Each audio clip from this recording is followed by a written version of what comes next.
आप लोग को एक्सरसाइज करने के बारे में पता है कि नहीं? सुना है कि ना? क्या होता है?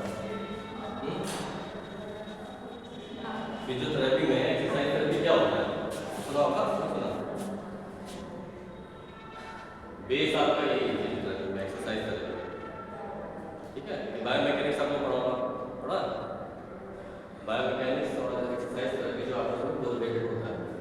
एक्सरसाइज थेरेपी आपका बेस है, इस तरीके आप इसमें यूज करोगे ट्रीटमेंट प्लान, सब इसमें ही आएगा एक्सरसाइज को।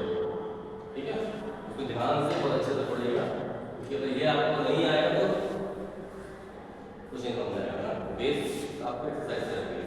तो सबसे पहले बात करते हैं इंट्रोडक्शन टू एक्सरसाइज थेरेपी। क्या होता है एक्सरसाइज थेरेपी, इसके बारे में हम डिस्कस करते हैं। तो पहले definition, exercise therapy is a means of accelerating the patients recovery from injuries and disease which have altered his normal way of living. ठीक है, इसका मतलब समझा? एक्सरसाइज थेरेपी क्या है? Is a means of accelerating the patients recovery. मतलब कोई patient है, उसको कोई इंजरी हुई है ना, वहां से पेशेंट की recovery and disease which have altered his normal way of living. मतलब कोई अगर इंजरी हुई है या कोई डिजीज है जिससे उसकी नॉर्मल लाइफ जो है, वे ऑफ लाइफ डिस्टर्ब हो गया, वहां से उसको रिकवर करना। ठीक है, आपका आता है एक्सरसाइज थेरेपी। कोई भी किसी को मान लो कोई इंजरी है ना, मसल इंजरी है, जॉइंट इंजरी है या बोन इंजरी है, तो वहां से उसको एक्सरसाइज के थ्रू कैसे रिकवर करोगे, वो आता है आपका एक्सरसाइज थेरेपी।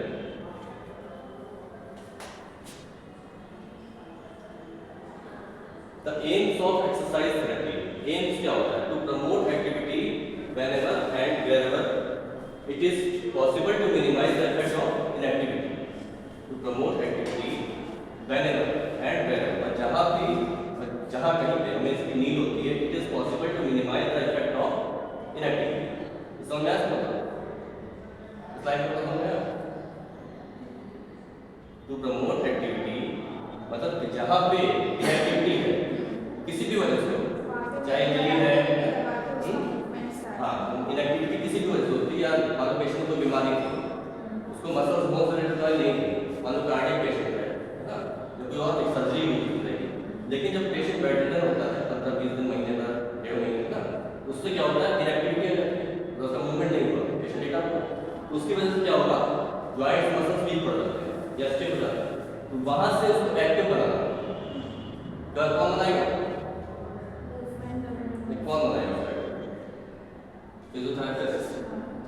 आपका कोई गायनी का पेशेंट हो, है ना, या कोई ऑर्थोपेडिक का पेशेंट हो, न्यूरो का पेशेंट हो, कार्डियक का पेशेंट हो, कोई भी, उसको नॉर्मल एक्टिविटी, एडियल एक्टिविटी जो होती है, एक्टिविटी ऑफ डेली लिविंग, वो कराना किसका काम है? फिजियोथेरेपिस्ट का। ठीक है, पेशेंट किसी भी हॉस्पिटल में जाते हो, ऐसा नहीं करें ऑर्थोपेडिक के पेशेंट देखो कि इसको फ्रैक्चर हुआ है, नी रिप्लेसमेंट हुआ है ना, या नीरो का केस खड़ी होती देखो, हर तरह के पेशेंट आते हैं। कोई surgery, normal surgery, general surgery किसी को हुई है, उसके बाद भी आप वहाँ जाओगे थेरेपी कराने, आपको आईपीडी में ड्यूटी लगाई जाएगी, आप जाइए, कोई पेशेंट बेड रेस्ट है, कोई पेशेंट आईसीयू में मान लीजिए कोमा में है ना, अनकॉन्शियस है, वहाँ भी आप फिजियोथेरेपी कराओगे। क्यों कराओगे? अगर मान लो पेशेंट कोई आईसीयू में है, वेंटिलेटर पे है, ठीक है, कोमा की कंडीशन है, हाथ तक में कोई मूवमेंट नहीं है, उसको होश भी नहीं है, बट आपको देख नहीं रहा है, क्या आप मूवमेंट क्यों कराओगे? एक्सरसाइज क्यों कराओगे? फिजियोथेरेपी क्यों कराओगे? क्या नहीं है?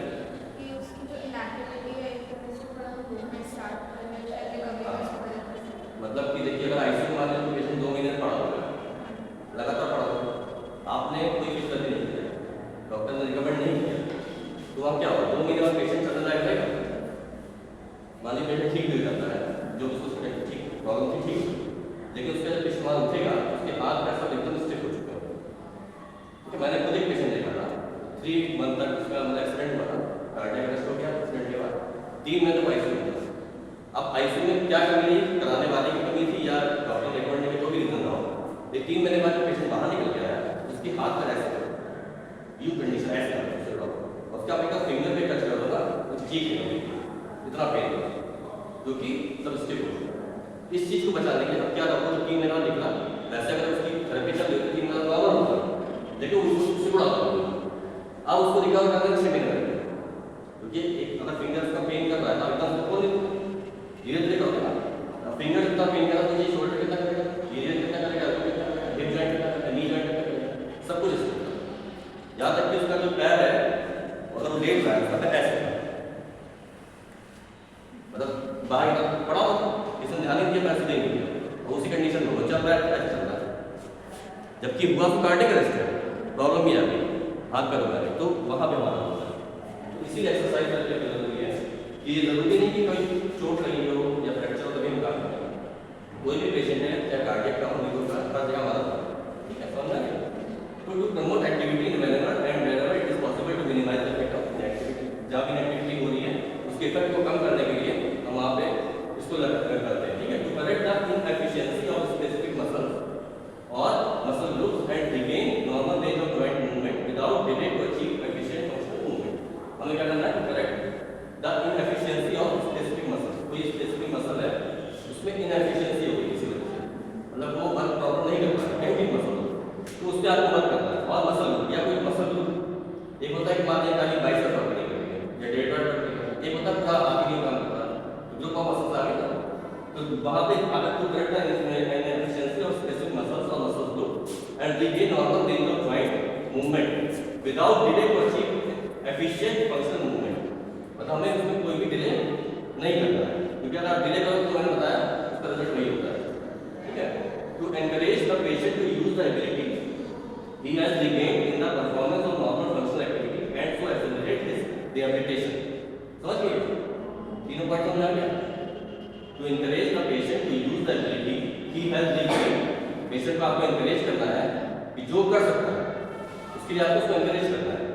ability he has regained in the performance of normal functional activities and so accelerate his rehabilitation, उससे इसका rehabilitation जो है पूरा वो accelerate होगा, जल्दी हो जाएगा, बढ़ेगा।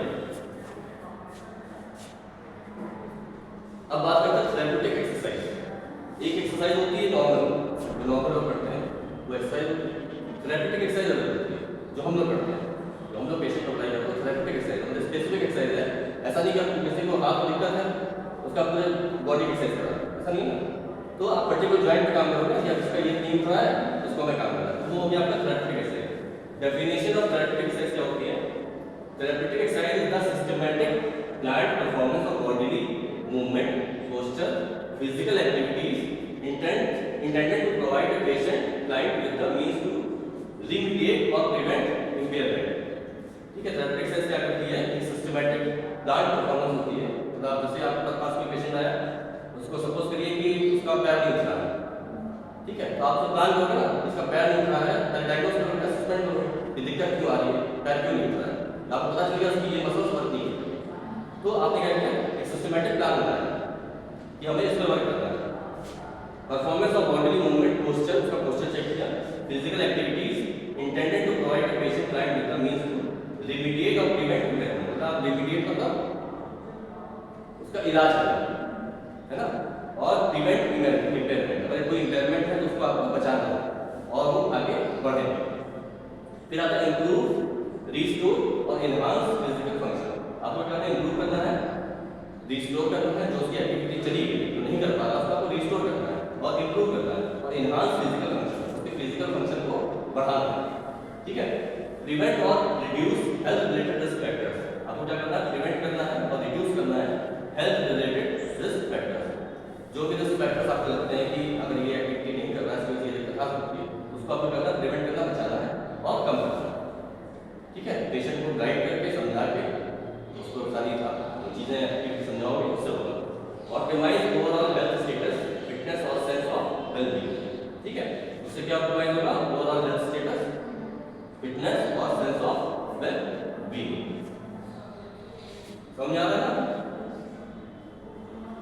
अब आता है types of therapeutic exercise intervention.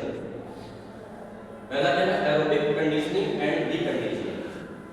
Aerobic exercise का मतलब नाम सुनिए, एरोबिक क्या होता है, एरोबिक एनारोबिक, हाँ, तो ऑक्सीजन के साथ होती है वो क्या होती है, एरोबिक, और बिना ऑक्सीजन के होती है एनारोबिक। मसल परफॉर्मेंस एक्सरसाइज, इसमें क्या आएगा, strength, power and endurance training. Muscle का परफॉर्मेंस जब आप वे एक्सरसाइज कराओगे किसी मसल्स की पावर बढ़ाने के लिए, तो वहाँ पे सबसे पहले क्या करोगे, स्ट्रेंथ एक्सरसाइज कराओगे, तो उसकी स्ट्रेंथ बढ़ानी होगी, पावर अचीव करना है, ठीक है, और एंड्योरेंस ट्रेनिंग। एंड्योरेंस ट्रेनिंग क्या हुआ, मतलब कोई मान लीजिए 10 कदम चल रहा है या यहाँ से लेके बाहर 100 मीटर जा रहा है, तो उतने में कितना थक रहा है, उस एक्टिविटी करने में उसको क्या कितना एफर्ट देना पड़ता है, उसकी कितना कर पा रहा नहीं कर पा रहा। तो ये आपका होता है एंडोरेंस बॉडी का, कि हर इंसान का अलग अलग होता है। कोई मान लीजिए 10 किलोमीटर चलने की किसी की कैपेसिटी, किसी की 5 किलोमीटर, किसी की 2 किलोमीटर। हाँ, एंडोरेंस मतलब कि जो उसकी अपनी स्टेमिना है। Stretching techniques including muscles, lunging procedure and joint mobilization techniques. ये भी आगे आप पढ़ोगे स्ट्रेचिंग एक्सरसाइज करके काफी नेक्स्ट सेमेस्टर में आपका होगा स्ट्रेचिंग मोबिलाइजेशन सारी टेक्निक्स। तो मैंने बताया कि बेस आपका इसलिए बेस है क्योंकि ये स्ट्रेचिंग मोबिलाइजेशन और वैसे मूवमेंट्स ये सारे आपके आगे चल के पढ़ना, यही सब आपको पता ही करना है। अभी तो आप उसका खाली बेसिक समझ लो क्या होता है। तो stretching techniques include muscle lunging. कहीं भी मान लीजिए मसल शॉर्ट नहीं होगी, इसी को मान लीजिए प्लास्टर लगा था, बहुत दिन हाथ ऐसे रखा, देखा आप प्लास्टर उतर गया, आपने हाथ खोला तो ज्वाइंट उसके पास आ सकते हैं, मसल जो उसकी शॉर्ट होगी क्योंकि इतने तक हाथ ऐसे ही है। जब आप हाथ खोलोगे तो यहाँ पे उसको एकदम खिंचाव महसूस होगा, तो वहाँ पे आपको स्ट्रेचिंग करनी चाहिए। ठीक है, तो stretching techniques include muscle lunging procedure, muscles को आप लेंथ कराओगे, लंजिंग कराओगे, and joint mobilization techniques, joint का मोबिलाइजेशन करोगे, जॉइंट को मोबाइल करोगे, मूवमेंट कराओगे और साथ में स्ट्रेचिंग करोगे, खिंचाव करोगे। Postural control, body mechanics and stabilization exercise. ठीक है, पोस्चरल कंट्रोल करोगे, पोस्चर को देखोगे कि कहाँ पे क्या दिक्कत आ रही है, पोस्चर को उसको आप मेंटेन करोगे। बॉडी मैकेनिक्स उसकी क्या है, किस तरह से वो यूज करना है, कोई भी काम करना कैसे करना है, गलत तरीके से करना उसको गाइड करोगे। एंड स्टेबलाइजेशन एक्सरसाइज, और उसको स्टेबलाइजेशन एक्सरसाइज कराओगे। ये सब आगे आपको वही पढ़ोगे क्या होता है स्टेबलाइजेशन एक्सरसाइज, पोस्चरल कंट्रोल क्या होता है, मैकेनिक्स तो आप पढ़ना स्टार्ट करो, ये चीजें आपको समझ में आ जाएगी। फिर नेक्स्ट है आपका balance exercises and agility training, है ना। बैलेंस एक्सरसाइज कराओगे, जैसे किसी को मान लीजिए नींद की दिक्कत है, चलने फिरने में उसको बैलेंस में दिक्कत आ रही है, तो वहाँ पे आपको बैलेंस ट्रेनिंग देनी होगी, बैलेंस एक्सरसाइज कराओगे ना। और एजिलिटी ट्रेनिंग मान लो कोई ओल्ड एज पेशेंट है ना, तो वो चलने में क्या होता है, उसको भी दिक्कत आती है, लड़खड़ाता है या शॉर्ट स्टेप हो जाते हैं, वहाँ भी आपको सिखाना पड़ेगा। फिर आता है रिलैक्सेशन एक्सरसाइज, कुछ एक्सरसाइज होती है बॉडी को रिलैक्स करने के लिए, रिलैक्सेशन एक्सरसाइज। नेक्स्ट है breathing exercise and ventilatory muscle training. Breathing exercise आप लोग कहाँ कराओगे, जिसको चेस्ट में कोई दिक्कत है, या फिर कार्डियक पेशेंट है या रेस्पिरेटरी का कोई इशू है उसको ना, वहाँ पे आपको ब्रीदिंग एक्सरसाइज कराओगे। सीओपीडी के सीओपीडी समझ क्या होता है, सीओपीडी ना क्रोनिक ऑब्स्ट्रक्टिव पल्मोनरी डिजीज, मतलब लंग्स से रिलेटेड कोई भी डिजीज है वो सीओपीडी में आती है। कहीं ऑब्स्ट्रक्शन अगर हो रहा है, चाहे अस्थमा हो, ब्रोंकाइटिस हो, क्रोनिक ब्रोंकाइटिस, कई तरह की बीमारियां होती हैं, सब आपके साथ आती हैं सीओपीडी। तो ब्रीदिंग एक्सरसाइज आप सीओपीडी में कराते हैं। जैसे कोविड आया था, कोविड में ब्रीदिंग एक्सरसाइज का सबसे ज़्यादा रोल था, है ना, क्योंकि सबको प्रॉब्लम ब्रीदिंग की होती है, ऑक्सीजन मिल रहा था, वहाँ पे यही करना था, लंग्स की कैपेसिटी बढ़ाने के लिए। फिर आता है टास्क स्पेसिफिक फंक्शनल ट्रेनिंग।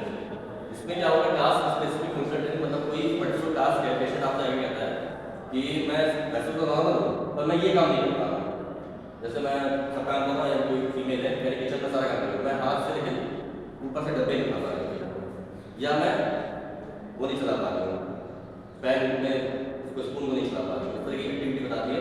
तो टास्क स्पेसिफिक फंक्शनल ट्रेनिंग, तो आप समझ जाओगे अगर ये नहीं चला पा रही तो क्या दिक्कत आ रही है ना। उसका आप असेसमेंट करो कि कौन सी मसल्स इन्वॉल्व है, या जॉइंट इन्वॉल्व है, या नर्व इन्वॉल्व है, क्या दिक्कत आ रही है, उस पर वर्क करोगे। तो जब उसको बोलते हैं टास्क स्पेसिफिक पर, ये डब्बा नहीं खा पा रही है, क्यों नहीं खा पा रही है, कि हाथ उसका जाम होता है, जाम भी हो सकता है और वीकनेस भी हो सकती है, क्या पता उसकी मसल्स वीक हो गई, जिसके वजह से उसका नहीं जाता, जॉइंट उसका ठीक है, तो आप हाथ चलाओगे तो चला जाओगे, जैसे जॉइंट ठीक है लेकिन तभी नहीं खा पा रही है, मसल ठीक है, ठीक है। इस तरह से आप चेक करोगे तो टास्क स्पेसिफिक वर्क करो, जॉइंट भी करो, जॉइंट भी वर्क करो, मसल्स भी करो। फिर आता है techniques used in exercise therapy. अब एक्सरसाइज थेरेपी में कौन कौन सी टेक्निक्स यूज की जाती हैं वो यहाँ पे आपको शॉर्ट में थोड़ा सा बताया गया है।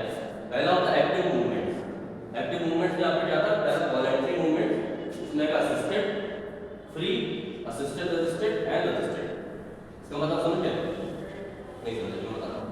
एक्टिव मूवमेंट क्या होता है, जो हम लोग अपने आप करते हैं।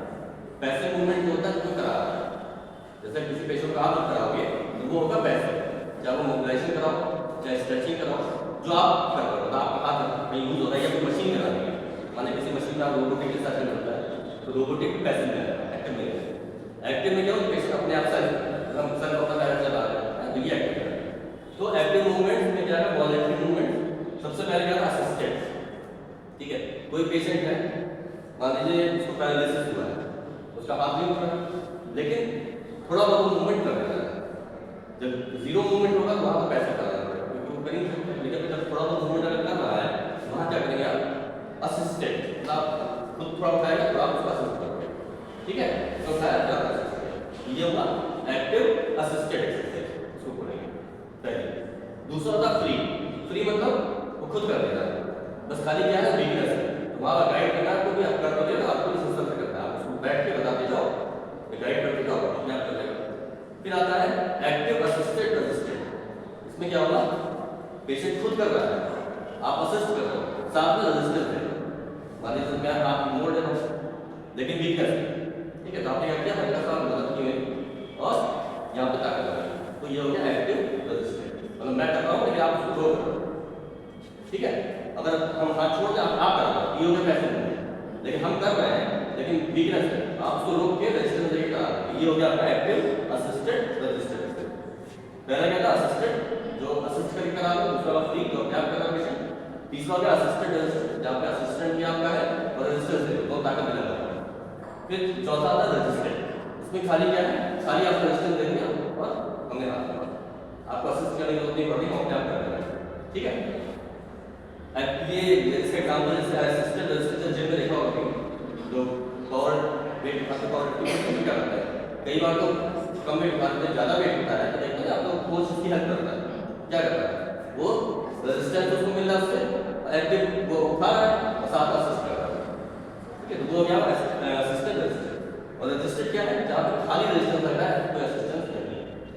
ठीक है, पेशेंट खुद कर रहा है लेकिन रेजिस्टेंस लगा के, मान लीजिए पैर में उसका अपने वेट बांध लिया, हाथ में वेट बांध लिया, जैसे कि मैंने बताया मेरे हाथ आपसे 2 किलो का वेट बांध लिया, क्या करिए अपने आप कम कर रहा है, वो भी एक्टिव रेजिस्टेंट, उसमें आपका असिस्टेंस नहीं है। चारों को समझेंगे, असिस्टेड, फ्री, असिस्टेड रेजिस्टेंट है रेजिस्टेंट। ठीक है, फिर आती है सेकंड इनवॉलंटरी रिफ्लेक्स। ये वो है कुछ रिफ्लेक्शन बॉडी होते हैं जो मैं बताया पहले आप लोगों को, उसके अकॉर्डिंग ये होता है, रिफ्लेक्स के हिसाब से मूवमेंट होते हैं। ठीक है,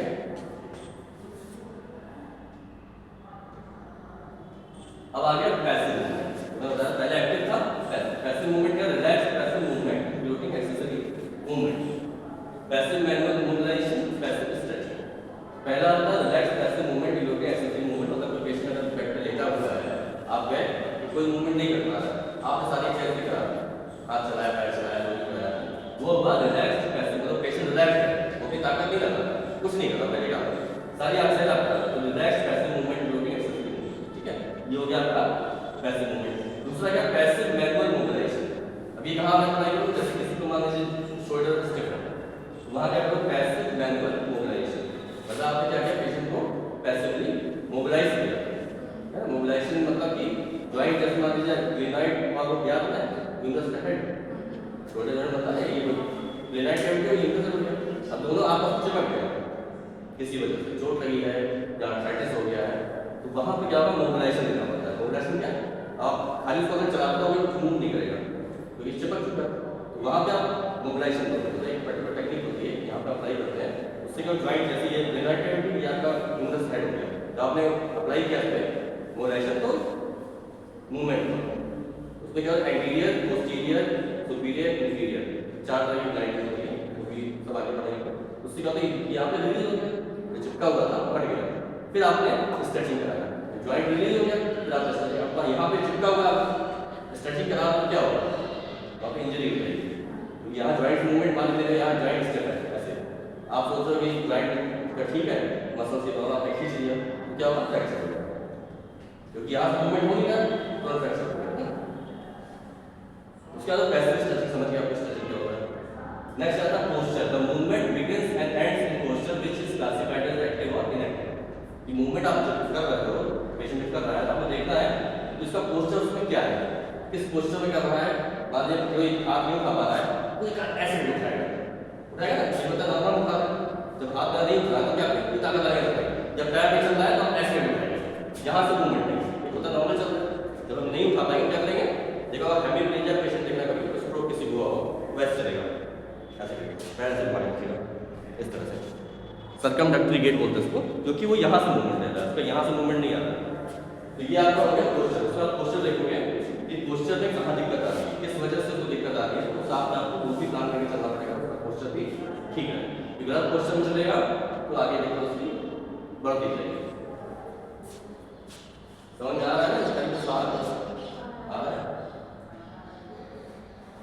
अब आता है मेथड्स ऑफ टेस्टिंग। इसमें क्या है? Functional test. these are used to assess the patient functional activities, example mobility, in bed, transfers, ambulation, etc. Personal care, eating, dressing, washing, etc. Household or garden jobs, cooking, washing up, sweeping, lifting, etc. Work and recreation. तो functional test में आप क्या देखोगे? सारी चीज check करोगे कि उसकी एक्टिविटी बेड पे कैसी है ना, अगर बेड से ट्रांसफर हो रहा है तो कैसे हो रहा है, उसका एम्बुलेशन क्या है, कैसे मूवमेंट कर रहा है ना, पर्सनल केयर में वो खा रहा है कैसे खा रहा है, ड्रेसिंग कैसी है उसकी, वॉशिंग कैसी है, सब चीजें आपको चेक करनी पड़ेगी।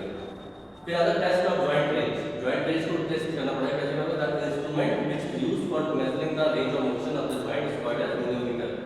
गोनियोमीटर पढ़ा है आपने? बताया था ना? गोनियोमीटर क्या होता है बताया था सर? नाम पता है गोनियोमीटर? नहीं पता मुझे, लेकिन याद नहीं बताया। गोनियोमीटर क्या होती है? गोनियोमीटर आपका पता नहीं होगा, आपको बताया होगा। गोनियोमीटर होता है किसी जॉइंट की रेंज चेक करने के लिए। ठीक है, सपोज करिए मैं आप नहीं पता, अब कैसे आपको पता चलेगा कितना हो गया वाला, अब कैसे जानो किस एंगल पे है, 90 है 80? हाँ, दो स्केल होते हैं ना, स्टेशनरी याद है कि फिक्स होती है, याद है नहीं याद है? एक साइड पे सेमी सर्कल सा बना होता है। हाँ वही गोनियोमीटर होता है, उससे आप जॉइंट की रेंज चेक करोगे। तो जब पेशेंट आपके पास आया, कई बार पेशेंट आते हैं गए, आपने का फायदा हुआ क्या कुछ फायदा, पर पहले भी हाथ तो बताया, तो वहाँ पे आप क्या करना, थोड़ा सा अपने दिमाग में सोचना है।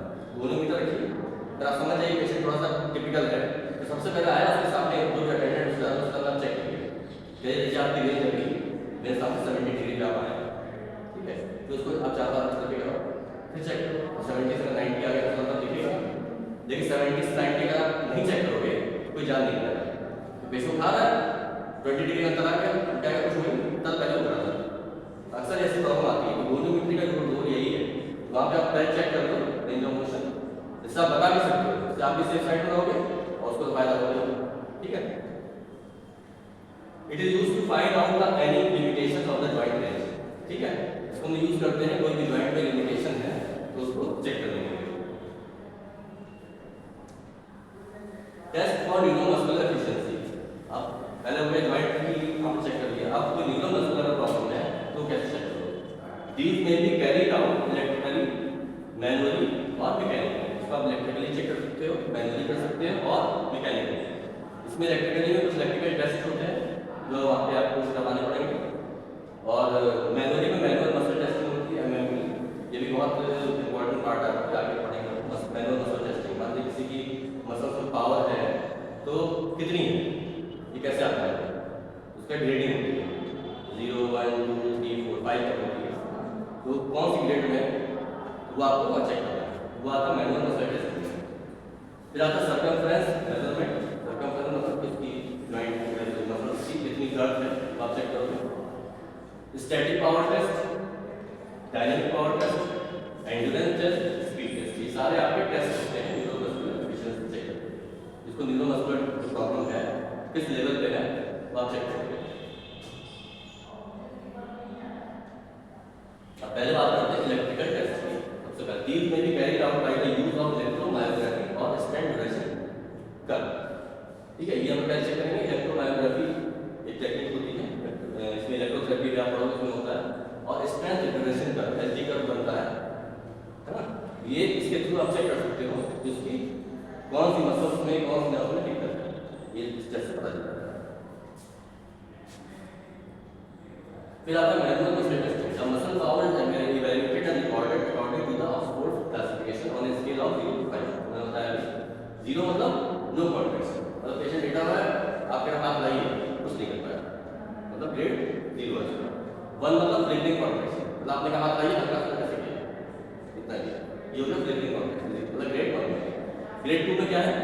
Full range of movement in gravity eliminated position. इसका मतलब क्या है?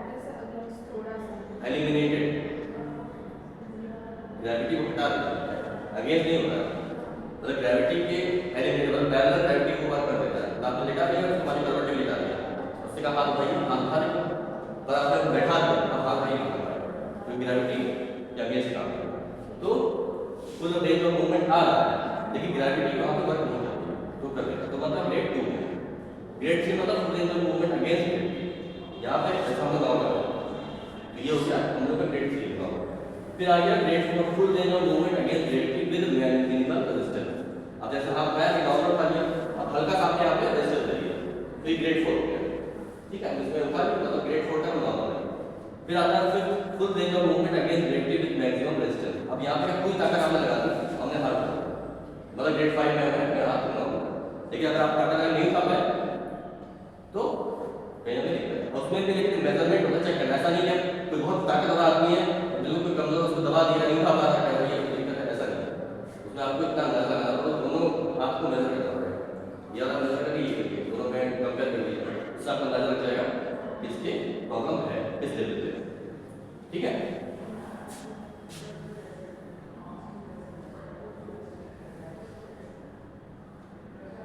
अब आता है circumference measurement. A measuring tape is used to measure the circumference of the limb at a predetermined plane. यहाँ पे क्या करते हैं, मसल ब्लड चेक करते हैं। कोई पेशेंट किसी को मान लीजिए लिगामेंट इंजरी हुई है नहीं, या फिर पेशेंट करीब महीने भर तक वेट कैरी नहीं करता है, मतलब पैर में वजन लेके नहीं चल रहा है, उसका रिजल्ट क्या होगा सोचा आपने? क्या होगा? वही भी है किसी चीज मान लिगामेंट नहीं, मान किसी का पैर टूट गया फ्रैक्चर हुआ और वो महीने भर में वॉक नहीं करता है, कोई एक्सरसाइज नहीं करता है, तो प्लास्टर का एक्सरसाइज तो क्या होगा? इनएक्टिव हो जाएगा, उसकी वजह से सर्कमफ्रेंस का मतलब क्या होगा, क्या दिक्कत आएगी? पैर पतला हो जाएगा। ठीक है, जब हम चलते हैं तो हमारा क्या बॉडी वेट आ रहा है, दोनों पैरों पे आ रहा है, एक पैर बंद गया मेरा खाली से चल रहा है, तो इस पर तो मूवमेंट नहीं होगा। तो जो मसल्स को हमारे न्यूट्रिशन कहाँ से मिलता है? जब वो मूवमेंट करती है, कॉन्ट्रैक्शन होता है जब, तो बोन को मसल्स को तभी न्यूट्रिशन होता है, ब्लड सर्कुलेशन होता है। जब आपने किसी का पैर बांध दिया या वो बेड रिडन है और जब महीने में नहीं उठा बेड से, तो भी उसका पैर पकड़ पड़ेगा। ठीक है, तो वहाँ पे आपको चेक करना पड़ेगा कितना वहाँ पे मसल ग्रोथ की कमी है। ठीक है, तो उसको कैसे चेक करेंगे? पहले आपने नॉर्मल हाथ में बांधा, चेक किया पूरा उसको सर्कल बना के चेक किया, मान लीजिए इसमें आ रहा है 10 इंच, बस कितनी मोटाई है, उसको आप लेके 9 करेंगे, मतलब कि इसमें दोनों में डिफरेंस आ गया, इसका वजह हाथ उसका पतला हो गया, तो उस पर आप ऊपर करना है, उसको 1 इंच आपको बढ़ाना है। कैसे बढ़ाओगे? एक्सरसाइज कर रेजिस्टेंस देखिए या जो भी आप टेक्निक करेंगे उसको बढ़ाओगे, जैसे नाप में पैर में हाथ। ठीक है,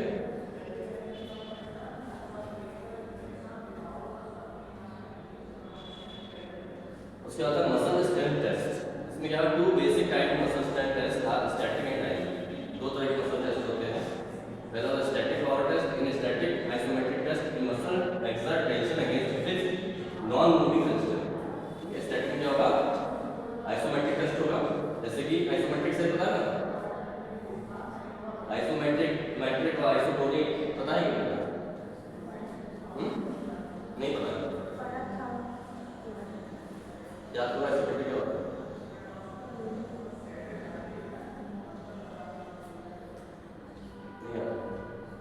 आइसोमेट्रिक मतलब मूवमेंट नहीं हो रहा है, मसल में कहीं कॉन्ट्रैक्शन हो रहा है। जैसे कि हाथ मैंने उठाया, आपने हाथ दबाया गया, ठीक है, मैंने ताकत लगाई छोड़ दी, ताकत लगाई छोड़ दी, तो मूवमेंट नहीं होगा, खाली जाओ मसल्स में कॉन्ट्रैक्शन। जैसे आप ये कर रहे हो, मैं हाथ से करो, उसको प्रेशर डाला छोड़ा, डाला छोड़ा, मूवमेंट नहीं होगा, क्या हुआ? खाली कॉन्ट्रैक्शन हुआ, वो होता है आइसोमेट्रिक। तो in static isometric test in muscle exert tension, muscles जो टेंशन देगी against it fixed non moving resistance, मतलब मूवमेंट एक होता है, ये हो गया आपने चेक किया ऐसा ताकत, एक होगा आपने फिक्स कर दिया। ठीक है, वो हो गया isometric. The power of isometric contraction is recorded by means of spring back. ठीक है, ये आपका हो गया मसल स्ट्रेंथ टेस्ट की बात। फिर आता है डायनामिक पावर टेस्ट। कैसे होगा? इन डायनामिक आइसोटोनिक टेस्ट, आइसोटोनिक में क्या होता है? वन और more body part move against resistance. ठीक है, जो आप चेक कर रहे हो है ना, आप नोट बना चेक करिए। This is done by DeLorme and Watkins method. The most popular and traditional way to assess the dynamic strength is to determine how much weight an individual can lift or one repetition maximum, ठीक है। इसमें ये check करते हैं कि एक patient एक बार में कितना वजन उठा सकता है।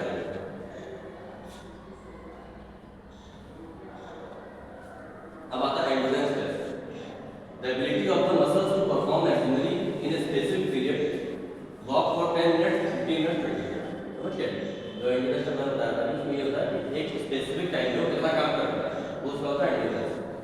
Speed test tells the speed of performance using a stop clock, example time taken to walk, मतलब कोई एक्टिविटी कर रहा है, वॉक कर रहा है, दौड़ रहा है, तो स्टॉप वॉच लगा के चेक करेगा कि वो कितनी देर में वो काम कर लेता है, ठीक है। Test for coordination, coordination smooth accurate and purposeful movement. Coordination का क्या हुआ, smooth accurate and purposeful movement. Incoordination का क्या हुआ, जर्की, रिदमिक और इनएक्यूरेट मूवमेंट। दोनों का क्या एग्जांपल दीजिए कैसे होगा। तो मूवमेंट में बताओ ये कोऑर्डिनेशन वाला मूवमेंट कैसे होगा, इन कोऑर्डिनेशन वाला कैसे होगा।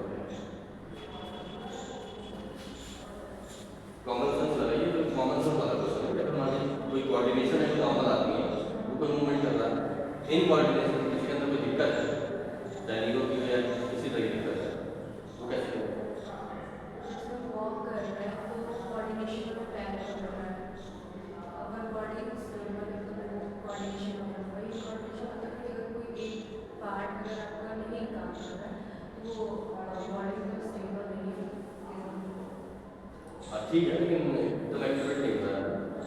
इन कोऑर्डिनेशन में कोऑर्डिनेट नहीं कर पाता, जैसे कोई भी काम आपका हो रहा है, हम क्या आपसे ऊपर नाक को छूइए और कान को छूइए, ठीक है।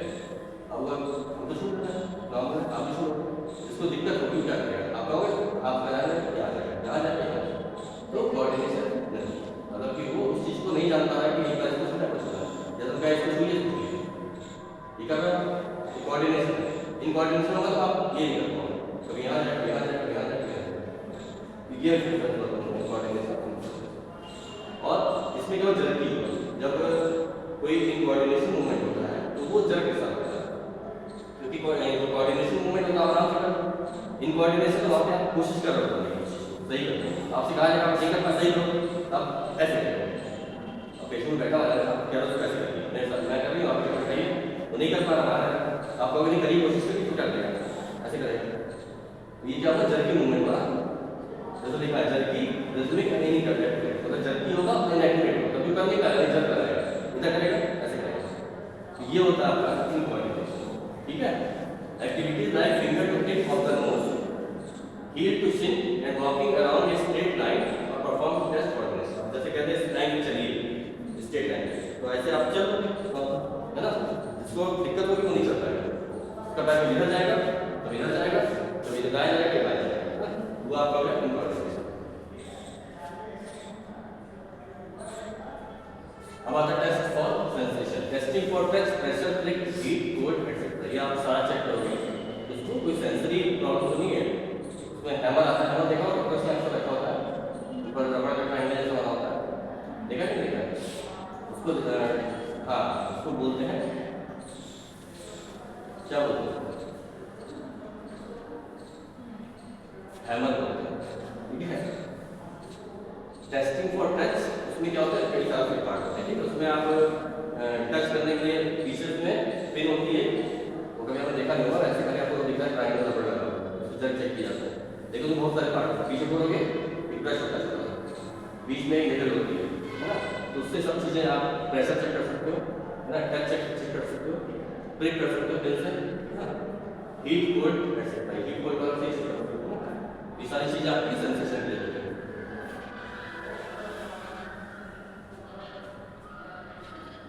Testing for respiratory capacity, spirometer is used to measure the various lung volumes. ये जो डिवाइस है ना, ये अक्सर पेशेंट को दी जाती है, देखा होगा कभी भी किसी आईपीडी पेशेंट या जाइए आप जो हॉस्पिटल में एडमिट है, उनको जिसको चेस्ट की प्रॉब्लम है या सीओपीडी टाइप पेशेंट को तो जरूर दी जाएगी, लेकिन आजकल कोई भी पेशेंट अगर आईसीयू निकल के आ रहा है, कोई मेजर का ऑपरेशन हुआ है, उसको दिया जाता है। लंग्स की कैपेसिटी को बढ़ाना, इसमें एक बॉल होती है, दो बॉल होती है, तीन बॉल होती है, जब तीन उठा ली तो फिट है, जनरली जो नॉर्मल होते हैं वो उठा पाते हैं, उनकी दिक्कत ज़्यादा वो एक उठा पाते हैं, तो आपको क्या करना है, एक उठा पा रहा है उसको इम्प्रूव करके तीन तक पहुँचाना है, ठीक है।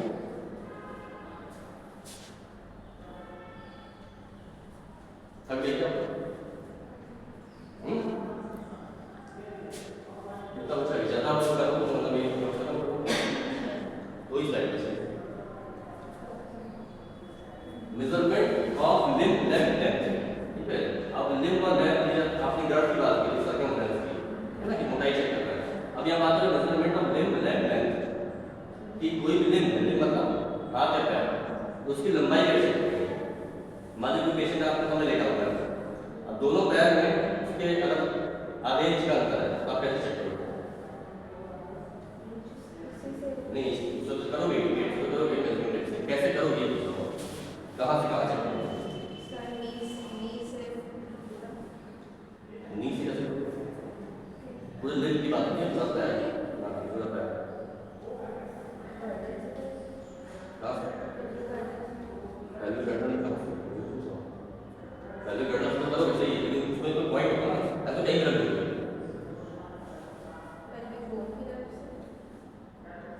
बड़ी जगह ये दो टाइप की होती है, ट्रू शॉर्टनिंग और एपरेंट शॉर्टनिंग। ट्रू शॉर्टनिंग में क्या होगा? Result from the anterior superior iliac spine, ये ऐसा ही होता है कि एंटीरियर होता है, बताया था। यहाँ से आप कहाँ लगाओगे? मैल्यूलस, ये होता है तो हड्डी बाहर नहीं यहाँ, ठीक है। Result from the anterior superior iliac spine और upper margin of the patent protector से लिख सकते हैं विद मीडियम मैल्यूलस, ठीक है। तो ये आपका ट्रू शॉर्टनिंग, मतलब पैर में कहीं पे सही में डिफरेंस है तो वो आपका आएगा इसमें, जो आपने यहाँ से सेट किया मैल्यूलस, ठीक है। दोनों पैर चेक करके मान लीजिए 11-15 इंच का है, 15.5 या 14.5, तो दोनों डिफरेंस है, मतलब कि उसके पैर में छोटा बड़ा है। लेकिन apparent shortening of the length भी होती है, वहाँ पे क्या होगा? Is measured from the umbilicus और xiphisternum to the medial, umbilicus से यहाँ से करेंगे। ये अगर डिफरेंस इसमें आता है तो जरूरी नहीं है कि पैर का छोटा बड़ा हो, क्यों ऐसा क्यों? जब आपने यहाँ से किया एक्सरसाइज से मीडियम मैल्यूलस तक, तो उसका ट्रू शॉर्टनिंग मतलब पैर में कहीं डिफरेंस आ रहा है, है ना, चाहे बोन छोटी हो या एक्सीडेंटल हो। एक बार आपका ठीक क्या होता है रिप्लेसमेंट, उसको भी एक पैर किसने करा दिया, नहीं करा, एक पैर का थोड़ा सा डिफरेंस आ गया आधे इंच का, क्योंकि उसमें मेटल इम्प्लांट हो गया, उसका जो थोड़ा बड़ा है, वो ट्रू शॉर्टनिंग, ठीक है। एपरेंट शॉर्टनिंग में क्या है? पैर उसके बराबर हो लेकिन फिर भी डिफरेंस आ रहा है, कैसे आ रहा है?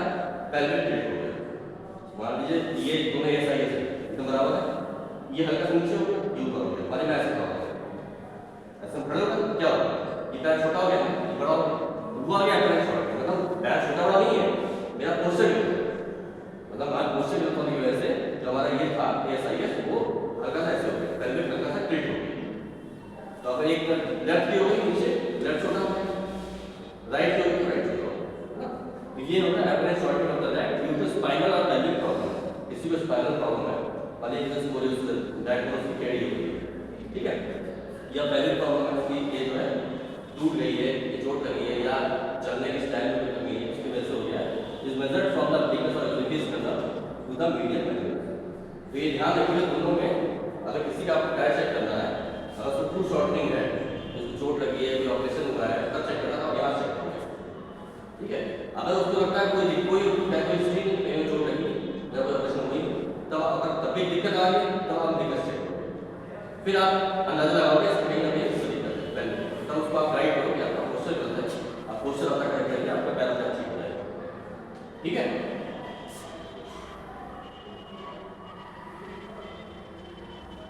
देखिए एपरेंट शॉर्टनिंग में हम अम्बिलिकस से मैल्यूलस तक करना है, ट्रू शॉर्टनिंग में एसआईएस से मैल्यूलस, तो ये दोनों में डिफरेंस है।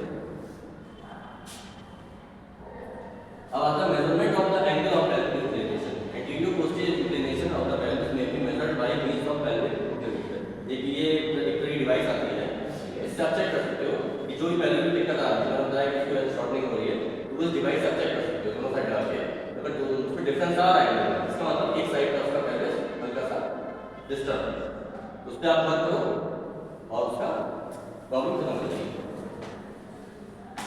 ठीक है। उसके बाद